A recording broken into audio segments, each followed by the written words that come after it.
안녕하세요. 밤라디오 민준에 오신 것을 환영합니다. 오늘도 와주셔서 정말 감사드립니다. 바로 사연 읽어보겠습니다. 저는 얼마 전까지 달꼬치 노점상을 하며 생계를 이어가다 좋은 인연으로 아이스크림 체인점을 운영하게 된 사람입니다. 성실하게 정직하게 살면 언젠가는 보답을 받는다는 것을 믿게 된 사연을 들려드릴게요. 원래 저는 나름 잘 나가던 커리어 우먼으로 친정 부모님의 회사에서 마케팅팀 팀장을 맡고 있었어요. 친정 부모님은 홍보대 행사를 운영하셨고 운영이 잘 되어 친정집은 꽤 유복한 편이었죠. 그리고 저는 결혼을 하게 되었어요. 남편은 세무소에서 근무하고 있었어요. 이후 저희 회사는 남편의 회사와 계약을 맺고 일을 하게 되었죠. 그때 저에게는 2명의 의사 동서들이 있었어요. 둘 다 저보다 어렸는데 의사 동서들은 개천에서 용난 케이스였어요. 집안이 유복하지 않고 오히려 어려운 편이었는데 어렵게 공부해서 의사가 되었죠. 의사가 된 후 시집을 오면서 저와 많이 친해졌어요. 그러다가 저희 회사에서 동서들의 병원 마케팅을 맡게 되었어요. 저희 회사가 마케팅을 맡은 후 병원의 매출이 30%나 증가했고 덕분에 의사 동서들은 병원장과 많이 친해져 눈도장을 제대로 찍었어요. 형님 정말 감사해요.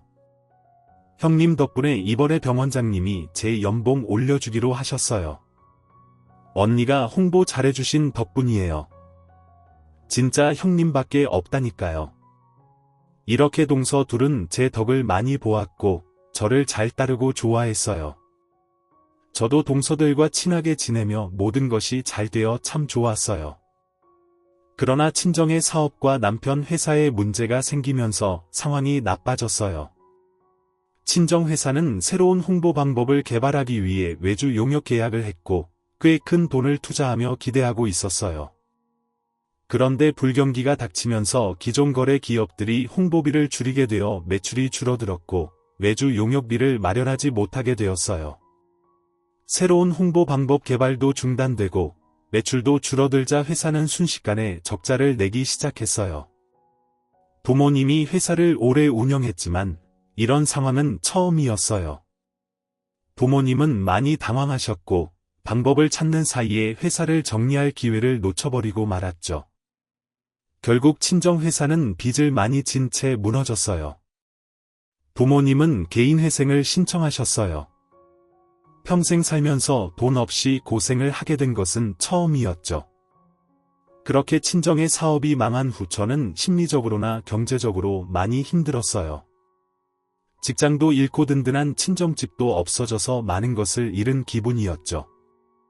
그래도 충격에서 벗어나 극복하려는 사이에 남편이 탈세 사건에 연루되었습니다.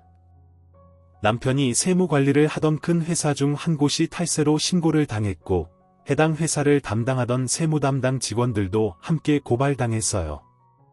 어떻게든 남편이 처벌받는 상황을 피하고 싶었지만 결국 남편은 5년의 옥살이를 하게 되었어요. 막을 새도 없이 남편마저 옥살이를 하게 되자 저희 집은 완전히 풍비박산이 났어요. 저 또한 같이 풍비박산이 나고 말았죠. 아직 어린 아이들을 키우기 위해 생활비와 학원비가 필요했는데 평생 다니던 회사가 사라지고 나자 제가 할 수 있는 일은 없는 것 같았어요. 갑자기 무일푼이 되어 다음 날 먹을 밥 한 끼를 걱정해야 하는 상황이 되었어요. 저는 재기하기가 힘들다는 생각이 들었어요. 하지만 의사 동서 둘은 나날이 승승장구를 하고 있었어요. 동서 둘 다 아직 페이닥터였지만 진료과가 피부과였고 비만 클리닉도 함께 하고 있어서 돈을 잘 버는 것 같았어요. 과거 저의 도움으로 병원장들과 친해지면서 연봉도 오르고 점차 많은 일을 맡게 된 것 같았죠. 그래서 저는 동서 둘에게 도움을 좀 요청해 보기로 했어요. 형님이 동서둘에게 도움을 요청하려니 조금 부끄러운 생각도 들었지만 그런 것은 문제가 되지 않을 정도로 저는 절박했거든요. 그간 저의 도움을 받아온 동서들이고 셋이 매우 친했기 때문에 분명 저를 도와줄 것이라고 생각을 하고 도움을 청했죠. 큰 동서, 작은 동서, 소식 들었겠지만 내가 정말 곤란한 지경에 처해서 친정 회사도 폐업을 했고 나도 이제 일자리가 없어졌거든. 게다가 남편이 옥에 가게 되어서 내가 이런 말 하는 거 정말 미안하고 부끄러운데 내가 너무 급해서 그런데 혹시 병원에 일자리 하나 소개시켜 줄 수 있어? 아니면 당장 급한 돈만 조금 빌려주면 내가 무슨 일이든 해서 갚을게. 이렇게 염치불구하고 동서들에게 도움을 요청했는데 동서들은 이전과 완전히 달라진 태도로 저희 도움 요청을 거절했어요. 사람이 어떻게 이렇게까지 한 번에 태도를 바꿀 수 있는지 소름이 돋을 정도였어요. 어머 형님, 당연히 소식은 들었죠. 그런데 형님네 회사 망하는 바람에 저희 병원 마케팅도 중단되었잖아요. 물론 그 돈은 돌려받긴 했는데 병원장님이 마케팅이 중단되어서 언짢으시더라고요. 저도 덕분에 영 불편해요. 형님이 제가 형님 때문에 피해를 봤는데 형님을 도와달라는 말씀이세요? 마케팅은 이제 다른 회사에 부탁해도 되는 거잖아요. 그래도 내가 그동안 동서들을 도왔는데 내가 이렇게 힘든데 동서들도 한 번만 나를 도와주면 안 돼? 아니 자업자득이죠. 저희가 그걸 왜 도와야 해요? 사업하다가 망한 거면 스스로 책임져야죠. 저희가 돈 빌려줬다가 못 받게 되면 그건 어디에서 받으라고 그런 말씀하시는 거예요. 동서 둘은 이렇게 정말 싸가지 없이 거절을 했어요. 본인들이 저를 필요로 할 때는 간이라도 내어줄 것처럼 하면서 제 옆에 붙어 있었는데 막상 제가 본인들을 필요로 하니 자기들은 모르는 일이라며 무시를 하는 것이었어요. 저는 많은 배신감을 느꼈어요. 이런 취급을 받을 줄은 모르고 내가 사람을 잘못 봤구나 싶었죠. 심지어 시어머니 또한 본인 아들이 옥살이를 하게 된 것을 누군가의 탓으로 돌리고 싶었는지 저와 친정을 원망했어요. 아들이 맨날 일이 많다고 했어. 그래도 너희 친정집 회사 일 맡았을 때도 일이 많다고 했어. 걔가 너네 친정집 일이라고 무리해서 하다가 다른 일에 신경을 많이 못 썼던 거야. 그러니 탈세니 뭐니 말도 안 되는 일에 연루가 된 것 아니야. 아주 꼴도 보기 싫어. 이렇게 시어머니는 말도 안 되는 이유를 들어보닌 아들이 저와 우리 친정 때문에 망쳐졌다고 격노했어요. 그러면서 저를 사람 취급도 하지 않기 시작했어요. 시댁에 가면 제가 마치 투명인간이라도 된 마냥 본체만체 하기 시작했고 식사 시간에는 제 밥그릇을 놓지도 않고 앉으라는 말도 하지 않았어요. 심지어 시어머니는 우리 아이들까지도 보지 않겠다며 다시 얼굴 보지 않게 하자고 말씀하셨어요. 저는 서러웠어요. 친정이 망하고 남편이 제 곁에 없는 것도 서러운데 가족이라고 생각했던 사람들 중 그 누구도 저를 도와주려고 하지 않는 것이 서러웠어요. 하지만 울고만 있기에는 시간이 없었어요. 당장 내일 또 다음 달 먹을 것을 걱정해야 했고 아이들을 키워야만 했어요. 결국 저는 길거리로 나와 달꼬치 장사를 시작했어요. 처음에는 작은 트럭을 구해서 이동하면서 장사를 했어요. 하지만 생각보다 길거리의 노점 경쟁은 치열했죠. 제가 자리를 잡고 조금 장사가 되는구나 싶으면 이를 질투한 누군가가 신고를 했고 경찰이 나오면 어쩔 수 없이 장사를 접고 자리를 옮길 수밖에 없었어요. 하지만 제 수중에는 번듯한 월세를 내는 가게를 마련할 돈이 없었죠. 어쩔 수 없이 신고하면 옮기고 신고하면 옮기고 하면서 자리를 잡는 방법을 터득할 수밖에 없었고 그렇게 몇 개월이 지나자 길거리에도 제가 장사를 할 수 있는 장소라는 곳이 생기게 되었어요. 사무실에서만 일하다가 밖에서 일하는 것은 정말 고된 일이었어요. 날씨가 추우면 추운 대로, 더우면 더운 대로 고생이었어요. 그래도 어떻게든 돈을 벌어야 했기 때문에 난로를 가져다 놓거나 선풍기를 쐬면서 장사를 했어요. 처음 해보는 노점상이라 익숙하지 않아서 손이 부르트고 어떤 날은 너무 피곤해서 전날에 재료를 넣어두는 것을 깜빡해서 다음날 재료를 전부 버리고 속상해서 엉엉 운 적도 있었어요. 그렇게 고되게 일을 익히기를 1년, 저는 드디어 혼자 노점상을 하는 것에 익숙해졌고 고정 손님들도 생겨서 점차 장사도 안정되어 가기 시작했어요. 그러던 중 어느 날 퇴근을 하려고 정리를 하고 있는데 제 노점 트럭 뒤에서 꽤 큰 스포츠 가방 하나를 발견했어요. 저는 웬 가방인가 싶어서 주변을 둘러보았는데 밤 늦은 시간이라 이미 길거리에는 사람이 거의 다니지 않고 있었죠. 혹시 가방 안에 주인의 신분증이라도 있을까 싶어서 분실물 신고를 하려고 가방을 열어보았어요. 그런데 저는 그 가방을 열자마자 깜짝 놀라 노점 안에 털썩 주저앉고 말았어요. 그 스포츠 가방 안에는 말도 못하게 많은 5만 원짜리 지폐 묶음이 들어있었어요. 얼핏 보기만 해도 몇 억은 충분히 될 것 같은 돈이었어요. 그 돈을 보고 저는 가차없이 바로 경찰을 불렀어요. 어떤 사람들은 저에게 그 돈이 탐나지 않았냐고 물어볼 수도 있을 것 같아요. 하지만 저는 전혀 탐나지 않았어요. 오히려 너무 큰 돈이라서 제가 함부로 들고 있으면 절대 안 될 것 같았고 주인을 반드시 찾아줘야겠다는 생각만 들었어요. 경찰서에 전화를 해서 신고를 하자 곧 경찰들이 제 노점 트럭으로 왔어요. 그때쯤에는 경찰들도 제 노점에서 달꼬치를 사 먹고 신고하는 사람도 없어서 경찰이 왔다고 도망칠 필요는 없었죠. 저는 노점 트럭을 마감하고 트럭을 집 앞으로 끌고 가기 전에 그 가방을 들고 경찰서로 함께 갔어요. 너무 큰 돈이 들어있다는 생각에 가방을 쥔 제 손이 가볍게 떨리고 심장이 쿵쿵거렸죠.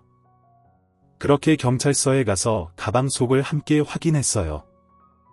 가방을 확인한 경찰도 깜짝 놀란 눈을 하고 저에게 말을 했어요. 정말 큰 현금인데요. 어쩌다 이런 게 그런 곳에. 이거 마음대로 꿀꺽할 수도 있으셨을 텐데 마음이 아주 고운 분이십니다. 경찰은 저를 대단하다는 듯이 쳐다봤어요. 어쨌든 주인을 찾아봐야 하기 때문에 액수를 세어보게 되었어요. 경찰이 지폐를 세는 기계를 가져왔고 영상과 사진을 찍으면서 그 돈을 모두 세는 것을 도왔어요. 어느 정도 시간이 걸려 다 세어보았는데 그 돈은 자그마치 5억이라는 큰 돈이었어요. 몇만 원도 틀리지 않고 정확히 5억이었죠. 놀랄만한 돈이었지만 이렇게 큰 돈은 제가 가질 돈은 아니라는 생각에 경찰서에 놓고 나가려고 했어요. 저 사장님, 그래도 이렇게 큰 돈을 신고하셨는데 연락처는 하나 남기고 가시죠? 주인을 찾으면 연락하고 싶어 할 수도 있고 혹시 주인이 나타나지 않으면 사장님께 연락을 드려야 하니까요. 제가 나가려는데 경찰이 붙잡아 연락처를 물었어요. 경찰 말대로 혹시 모르는 일이라서 제 연락처를 남기고 왔어요. 그리고 이틀이 지난 후 출근해서 손님이 없는 시간에 인터넷 기사를 보는데 제가 신고한 현금 다발에 대한 작은 기사가 올라와 있었어요. 노점상을 운영하는 A씨가 길바닥에 놓인 돈을 발견해 경찰서에 신고를 했다고 말이에요. 그 A씨가 바로 저였는데 기사에는 그렇게 큰 돈을 그대로 경찰서에 가져다 주었다면서 칭찬을 하고 있었어요. 어쩌다 일어난 우연한 일이었지만 오랜만에 누군가 저희 행동을 칭찬해 주는 것 같아서 기분이 좋았어요. 그리고 또 며칠 뒤 기사까지 나간 덕분인지 경찰에게 연락이 왔어요. 5억의 주인이 나타났다는 것이었어요. 그리고 그 주인은 꼭 저를 만나고 싶어 한다면서 경찰서로 와달라고 했어요. 돈의 주인은 하나도 잃어버린 돈이 없다며 저에게 감사하다고 한다는 것이었어요. 그래서 저는 노점을 조금 일찍 마감하고 경찰서에 들리게 되었죠. 경찰서에 가보니 돈다발의 주인은 나이가 지긋한 할머니였어요. 하지만 딱 봐도 옷이 고급스럽고 귀티가 나는 할머니였어요. 여유가 많아 좋은 것을 먹고 피부 관리도 많이 했을 것 같은 분이었죠. 역시 5억이라는 현금을 들고 다니는 분이라는 생각이 들었어요. 할머니는 제가 신고자라는 것을 알자마자 양팔을 벌려 저를 안아주시더니 정말 고맙다면서 여러 번 인사를 하셨어요. 아이고 돈 찾아주신 분이구나. 이거 정말 고마워서 어떡해요? 내가 이 큰 돈을 잃어버려서 심장이 바닥에 떨어지는 줄 알았어. 돈을 찾아준 데다 하나도 빠짐없이 가져다 주셨다면서요. 요즘에도 이렇게 양심적이고 좋은 분이 있네. 정말 고마워요. 그리고 할머니는 돈을 잃어버리게 된 경위를 설명해 주셨어요. 우리 딸이랑 내가 부동산업을 해요. 건물이나 땅, 빌라 같은 것을 사고 팔거나 낡은 것을 사들여서 새로 지어서 팔고 그러거든요. 아, 그런데 이번에 좋은 매물이 나와 구입을 했는데 나보다도 나이가 더 많은 할아버지가 소유한 주택인 거야. 이 할아버지가 현금을 가져다 주어야 매매 계약서를 써주겠다고 하니까 이 방법이 있겠어. 어쩔 수 없이 현금으로만 5억이나 뽑아서 가져가고 있었거든. 내 딸이 바빠가지고 내가 직접 가지고 가고 있었어. 그래서 이 가방 안에 돈도 있고 중요한 서류도 들어있었던 거예요. 그런데 내가 돈 운반을 하던 중에 전화를 받고 그 가방을 정류장에 깜빡 두고 버스를 탔지 뭐야. 그냥 택시 타고 갈 걸 아니지. 택시에 놓고 내렸으면 더 큰일이 났을 수도 있지. 어쨌든 전화한다고 그 매물 있는 곳에 도착해서야 돈 가방이 없어진 걸 안 거야. 근데 나이가 들어서 그런가 언제 그 가방을 어디에 내려놨는지 기억이 안 나. 그래서 그날 들렀던 음식점이랑 카페랑 부동산이랑 뭐 그런 것만 다 찾아보고 정류장에 있을 거라는 생각을 못했잖아. 그런데 이렇게 찾아주어서 얼마나 고마운지 몰라요. 정말 내가 꼭 좀 사례를 하고 싶어서 만나고 싶다고 했어요. 그러더니 할머니는 대뜸 현금 뭉치를 꺼내서 저에게 건네는 것이었어요. 그런데 저는 깜짝 놀라기도 하고 이렇게 돈 받으려고 찾아드린 것도 아니어서 사례금을 받지 않겠다고 했어요. 아, 왜 좀 받아봐요? 사례금인데 뭘 어때서 그래? 사례금 받는다고 아무도 뭐라고 안 해요? 할머니는 사례금을 받으라며 자꾸 저에게 들이밀었지만 저는 분실물을 신고한 것뿐이라는 생각이 들어서 사형을 했어요. 그러고 있는데 경찰서로 할머니의 딸이 찾아왔어요. 엄마, 저 왔어요. 그분이 신고해 주신 분이에요. 정말 감사합니다. 딸까지 와서 저에게 연신 고맙다고 인사를 하며 사례금을 내미는데 저는 끝까지 사양을 했어요. 정말 괜찮습니다. 이렇게 큰 돈을 받을 수가 없어요. 분실물을 발견하면 신고하는 것이 당연하죠. 돈 받으려고 한 것은 아니라서 그냥 분실물이 돈이었던 것뿐이니까요. 제가 극구 사양하자 결국 할머니와 딸은 그렇다면 이거라도 받아달라고 하면서 명함을 내밀었어요. 요즘 같은 때 이렇게 양심적인 분이 있을 줄은 몰랐어요. 혹시 힘든 일 있으면 연락 주세요. 언제든지요. 저희가 그래도 제법 여유가 있으니까 도울 수 있는 만큼 도와드릴게요. 저는 그렇게 부동산업 회사를 운영하는 부자 모녀의 명함을 받았어요. 제 처지에 부동산도 없고 당장 도와달라고 할 것도 없었지만 마음이 고마웠어요. 그런데 그 후 할머니랑 그 따님은 저를 잊지 않고 오며 가며 지나칠 때마다 매번 제 노점에 들렀어요. 올 때마다 달꼬치를 종류별로 잔뜩 사가면서 저와 담소를 나누고는 했어요. 사장님, 요즘도 건강하시죠? 사장님, 달꼬치 생각나서 왔어요. 이 근처에 볼 일도 있고요. 공사 현장에 가는데 인부들이 간식으로 달꼬치를 드리려는데 20개 아니 30개만 싸주세요. 요즘도 많이 바쁘시네요. 이번에는 어떤 건물 지으세요? 노후된 상가 건물 구입해서 철거 중이에요. 다 짓고 나면 한번 같이 보러 가실래요? 점심 한 끼도 같이 하고요. 그렇게 두 모녀와 저는 친분을 쌓게 되었어요. 매번 제 노점에서 외상을 올려주고 어떤 때는 함께 식사를 하기도 하고요. 고마운 마음에 저도 변변치 않지만 명절을 앞둔 때에는 작은 선물을 드리기도 했어요. 이런 일이 있고 난 뒤 시아버지 생신날이 다가왔어요. 저는 오랜만에 시댁에 가기로 마음을 먹었어요. 시어머니는 저를 박대했지만 시아버지는 그래도 저를 챙겨주시는 고마운 분이셨거든요. 저는 시아버지의 생신을 축하해 드리고 싶은 마음에 긴장이 되었지만 열심히 준비를 하고 선물도 사들고 시댁으로 향했어요. 시댁에 도착하자 의사 동서들이 먼저 도착해 있었어요.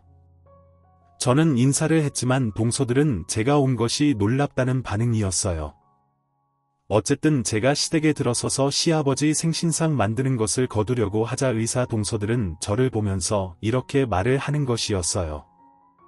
어머 노점상 하는 서민이랑 겸상을 하게 될 줄은 몰랐는데 정말 오랜만이네요. 형님 오늘은 왜 굳이 여기까지 오신 거예요? 단박에 이렇게 모욕적인 소리를 듣자 저는 할 말을 잊고 말았어요. 무슨 말이라도 대꾸를 하고 싶었는데 무슨 말을 해야 할지 몰라서 그저 부엌길을 거둘 준비만 했어요. 그러자 동서들은 저에게 이렇게 말하면서 저를 내쫓으려고 하는 것이었어요. 아니 없이 살아서 그런가 왜 이렇게 눈치가 없어요? 형님 시어머니가 형님 보기 싫어하는 거 잊으셨어요? 저희도 무식하게 몸으로 일하는 것밖에 모르는 사람이랑 굳이 겸상하기 싫다고요. 선물만 두고 어서 집으로 가세요. 동서들이 이렇게 타박을 하는데 그제서야 저도 화가 나기 시작했어요. 예전에는 그냥 섭섭하고 상처를 받아서 돌아서기만 했는데 이런 소리까지 듣고 나니 제대로 화를 내야겠다는 생각이 들었어요. 동서 둘은 싸가지가 없어서 그런가? 제가 조용히 있으니 더 만만하게 보는 것 같았죠. 뭐 너희 대체 무슨 말이야? 의사이고 돈 있으면 그렇게 아무나 무시해도 되는 거야. 나보고 눈치가 없다고 너희는 아주 인성이었구나. 내가 도와준 걸 고마운 줄도 모르고 단물만 쭉 빨고 모르는 척하더니 이제는 아주 싸가지가 없네. 어디 계속 말해봐. 계속 해봐. 저도 가만히 있지 않고 맞서서 싸웠어요. 이렇게 동서와 제가 부엌에서 소리를 지르며 아웅다웅 싸우고 있자 생일자인 시아버지가 오셔서 크게 호통을 치셨어요. 다들 뭐 하는 거야? 동작 그만 대체 같은 집 가족들끼리 왜 이러는 거야? 저희는 시아버지의 호통의 일순간 모두 합주기가 되었어요.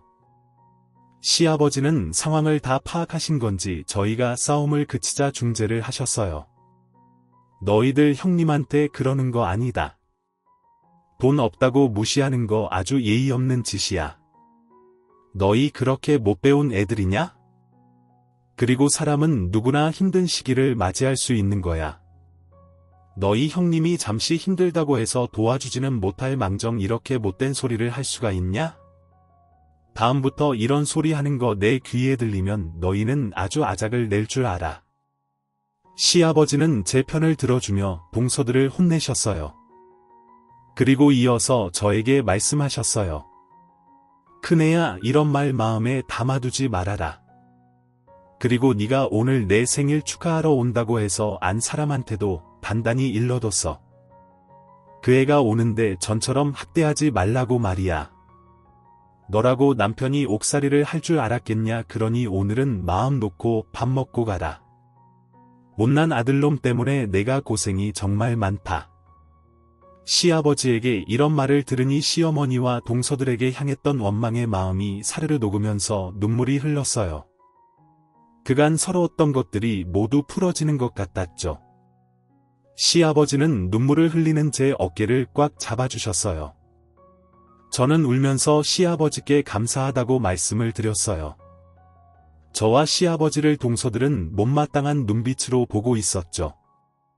결국 그날은 저도 시댁 식탁에서 함께 식사를 하게 되었어요. 시아버지의 생신 축하를 알고 선물을 전달드렸죠. 그리고 모두 앉아서 식사를 하는데 동서들과 시동생들이 하는 이야기가 들렸어요. 아버지 이제 개원할 만큼 돈이 모인 것 같아서요. 이번에 새로 지은 건물인데 위치도 좋고 월세도 적당해서 저희 두 집이 힘을 모아 피부과를 크게 운영해볼까 하고요. 맞아요.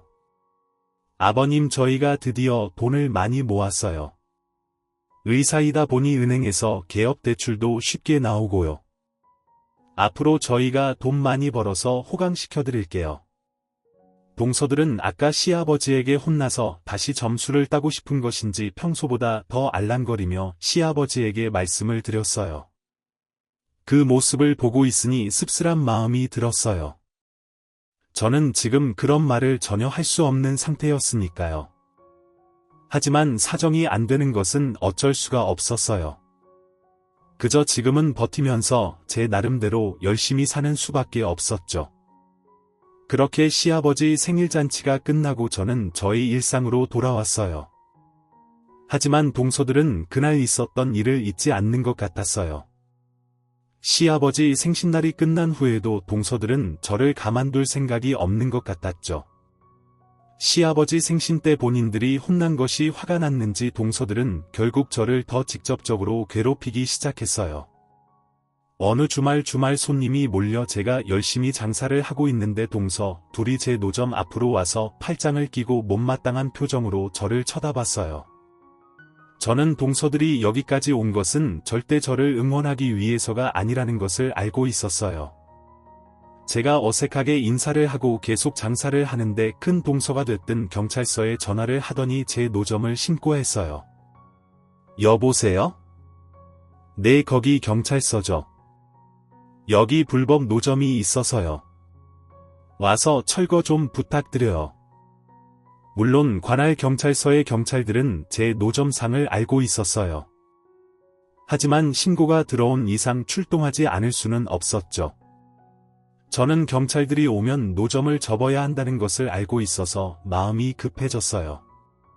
일단 주문받은 손님들 것을 모두 건네주고 나서 동서들에게 말했어요. 이게 무슨 짓이야? 너희 말대로 너희는 그렇게 돈이 많으면서 꼭 여기까지 와서 일해야겠어. 어디 오늘 너희 나랑 제대로 붙어보자. 제가 이렇게 말하면서 노점에서 나와 동서들에게 달려들려고 하자. 동서들은 질세라. 제 노점 위에 음식과 물품을 뒤집어 엎기 시작했어요. 이딴 노점상이 나오면서 뭐가 잘났다고 시댁에 가서 우리한테 큰소리야 몇 푼도 안 하는 이딴 것들 다 엎어버리면 그만인데 형님 아주 잘 나셨네요. 뻔뻔하게 시댁에 나타나서 형편 좀 나아졌나 했더니 아직도 이러고 살고 있네. 그러면서 우리한테 그딴 소리를 해가난하고 가진 것 없으면 분수에 맞게 굴어. 동서들은 제 노점을 엉망으로 만들면서 난리를 쳤어요. 저는 둘을 뜯어 말렸지만 이미 노점은 엉망이 된 뒤였죠. 그러고 나서 동서들은 분이 다 풀린 듯 씩씩거리며 시원하다는 표정으로 돌아가 버렸어요. 동서들이 돌아간 뒤 경찰들이 출동을 했는데 엉망이 된 노점과 허망한 제 표정을 보더니 경찰들은 말없이 사방에 흩어진 조리 도구들을 주워주고 돌아갔어요. 어차피 저는 오늘 장사는 더 이상 할 수 없는 상태였으니까요. 저는 울지 않으려고 무던히 애를 썼어요. 너무나 화가 나고 제 신세가 서러웠지만 울면 지는 것 같은 생각까지 들었어요. 그래서 저는 꾹 참고 엉망이 된 노점과 노점 주변을 정리했어요. 그렇게 참고 있는데 누군가 제 어깨에 손을 올렸어요.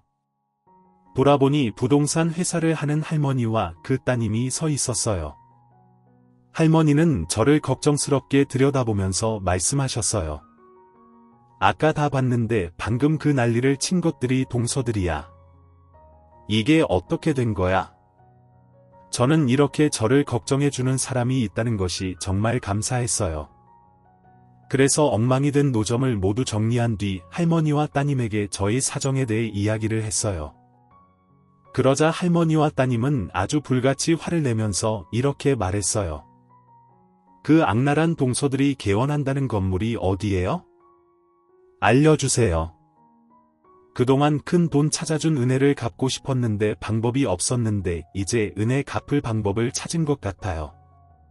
저는 시아버지 생신날에 들었던 병원의 위치를 말해주었어요. 그 근방에서 새로 개원하는 피부과는 한 군데밖에 없어서 쉽게 찾을 수 있었죠. 할머니와 따님은 그 건물을 알아보시더니 바로 저에게 연락을 하셨어요. 저희가 그 상가 건물 구입했어요. 동서들의 병원이 자리가 잡힐 때까지 기다렸다가 병원이 잘 되기 시작하면 재계약을 안 해줄 생각이에요. 그때 되면 저희랑 같이 동서들을 찾아가요. 가서 아주 당당하게 복수를 해주자고요. 저는 놀라운 소식에 입이 떡 벌어졌어요. 그리고 상가 건물을 사들일 정도로 저를 생각해준 것이 고마웠어요. 그러면서 죄송한 생각이 들기도 했고요. 제가 괜히 사정 이야기를 해서 상가 건물까지 사게 된 것은 아닌가 복수를 대신하게 해주었는데 너무 큰 금액이 아닌가 싶어서요. 어쨌든 갖가지 마음이 들었지만 그래도 이렇게까지 해주셨으니 할 거면 제대로 된 복수를 하자 싶었어요. 그렇게 1년 후 동서들 병원은 사람들이 줄을 설 정도로 문전성시를 이뤘어요. 피부과랑 비만 클리닉을 같이 하다 보니 여자 환자들이 줄을 지어 섰고 점차 소문이 나서 예약 없이는 갈 수 없는 병원이 되었어요. 그러던 때 다시 시아버지 생신이 돌아와서 저는 시댁으로 갔어요. 시댁에 도착하니 동서들은 더 기고만장해서 전보다 저를 더 무시하려고 했어요. 시아버지의 불우령이 한 번 있었기 때문에 대놓고 저를 타박하지는 못했지만 은근하게 무시하는 발언을 계속했어요. 형님 시아버지 생신상은 형님이 좀 만들어요. 형님은 어차피 달꽃을 굽는 일 하잖아요. 음식 하는 거는 어차피 매양 가세인데 형님이 하는 게 빠르지 않겠어요? 맞아요. 저희는 요새 병원이 워낙 잘 되어서 시아버지에게 생신 선물로 용돈도 크게 드렸거든요. 그럼 용돈 많이 못 가져온 사람이 음식 정도는 해도 되잖아요. 저는 이런 소리를 듣는 것이 정말 어이가 없었지만 저의 복수는 좀 더 시간이 걸리는 일이었기 때문에 여유롭게 받아주기로 했어요. 동서들은 손이 없나봐 아니면 평생 요리 한번 못 해봤나 돈이면 다 된다고 생각하는 사고방식을 가진 것도 안타깝기는 하네.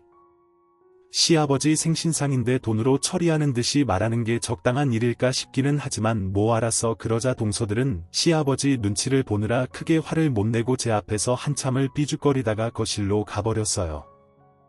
저는 그 모습을 보면서 코웃음을 쳤죠. 어차피 조금만 있으면 제 앞에서 꼼짝도 못할 거면서 마지막까지 저렇게 못되게 구는 모습이 가스러웠거든요.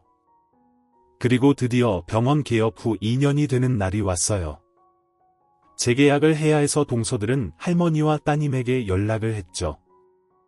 그리고 할머니와 따님이 저에게 연락이 와서 재계약 자리에 함께 나가기로 했어요. 처음에는 재계약 이야기를 하는 자리에 따님 대신 제가 나갔어요. 동서들은 저를 보자마자 눈을 동그랗게 뜨더니 코웃음을 치는 것이었어요. 형님 여기가 어디라고 오신 거예요? 저희 보러 오신 거예요. 건물주님은 어디 가셨고요? 형님이 왜 여기 계시지 이해할 수가 없네. 저는 그 말을 듣고 미소를 지었어요. 그리고 동서들 앞에 따님 회사의 명함을 내밀면서 말했어요. 이분이 상가 주인인 건 알고 있지. 이분이 바로 내 후원자이셔. 지금 나는 이분의 대리인으로 온 거고 곧 있으면 너희의 건물주님도 오실 거야. 제가 이렇게 말을 하자 동서들은 아까보다 더 눈을 동그랗게 크게 떴어요. 동서들이 제 말을 믿을 수 없다는 표정으로 상황 파악을 하려고 하는데 건물주인 따님이 들어왔어요. 안녕하세요. 제가 건물주인데요. 이야기는 많이 들었습니다. 그래서 병원 상가에 재계약 일은 없는 일로 할까 싶어요. 어떠세요? 따님이 이렇게 말을 하자 동서들은 입을 다물지 못하고 있다가 정신이 든 듯이 말까지 더듬어가면서 따님에게 이야기를 했어요. 무슨 얘기를 들으셨다는 말씀이세요? 그리고 재계약을 안 하시겠다니 저희 병원 운영 계속하고 싶은데요. 이제 막 자리 잡혀서 장사도 잘 되고요. 월세도 단 한 번도 밀린 적 없잖아요. 갑자기 재계약을 할 수 없다고 하시면 저희는 길거리에 나앉을 수밖에 없다고요. 그러시면 여기 계신 여러분들의 형님께 그동안의 일들에 대해 사과를 하세요. 여러분의 형님이 저와 가까운 사이여서요. 형님에게 그런 짓을 하셨다는 것을 믿을 수가 없더라고요. 그런 분들과 계약 관계를 유지하는 것이 영찜찜했는데 제대로 사과를 하신다면 그것을 보고 재계약을 할지 말지 정하기로 할게요. 따님은 그렇게 으름장을 놓았어요. 동서들은 많이 당황한 모습으로 저를 쳐다보았어요. 저는 팔짱을 낀 채 여유롭게 기다리고 있었어요. 그러자 동서들은 그제서야 상황 파악을 제대로 한 것인지 어쩔 줄 몰라 하다가 표정을 바꿔 말을 했어요. 형님 이거 다 오해라고 설명을 좀 해주세요. 오늘 저희 병원 재계약하러 나온 건데 병원 망하게 할 수는 없잖아요. 네, 좀 말 좀 해주세요. 저는 그런 동서들을 보며 웃었어요. 그리고 말을 했어요. 어떤 오해가 있었다는 거야?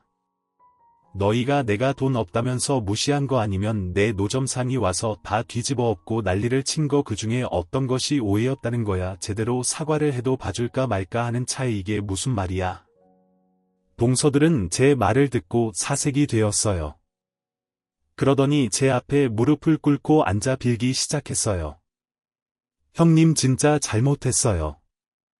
저희가 잘못했으니 꼭 좀 건물주님께 말씀 좀 잘해주세요. 그건 무시하고 말도 안 되는 소리 한 거 다 사과드릴게요. 형님네 노점에서 행패 부린 것도 진짜 죄송해요. 다시는 그런 일 없게 할게요. 그러니 꼭 좀 저희 좀 살려주세요. 저는 벌벌 떨고 있는 동서들을 내려다보다가 옆에 앉아있던 따님에게 이 정도면 되었다고 말씀을 드렸어요. 그러자 따님은 동서들에게 이렇게 말했어요. 알겠어요. 그럼 재계약을 해드릴게요. 어차피 재계약은 1년 단위니까 이후에 조금이라도 이분에게 밉보이거나 이분을 모욕하거나 무시하면 바로 상가를 빼라고 할 거예요. 알아들었어요. 따님은 동서들에게 신신당부를 하였고 동서들은 연신 고개를 끄덕이며 그저 잘 좀 봐달라고 빌 뿐이었어요. 저는 감사하게도 할머니와 따님 덕분에 동서들에게 제대로 된 사과를 받고 더 이상 무시를 당하지 않게 되었어요. 그리고 동서들은 다시 제 앞에서 알랑방귀를 끼기 시작했어요. 어머 형님 오셨어요. 반가워요. 저희가 형님 쓰시라고 명품 가방 좀 사왔거든요. 좀 있으면 형님 생일이잖아요. 정말 축하드려요. 앞으로도 모쪼록 저희 좀 잘 살펴주세요. 역시 형님은 음식도 잘하시네요.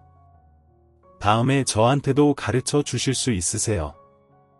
가르쳐 주시면 다음에는 제가 음식 다 할게요.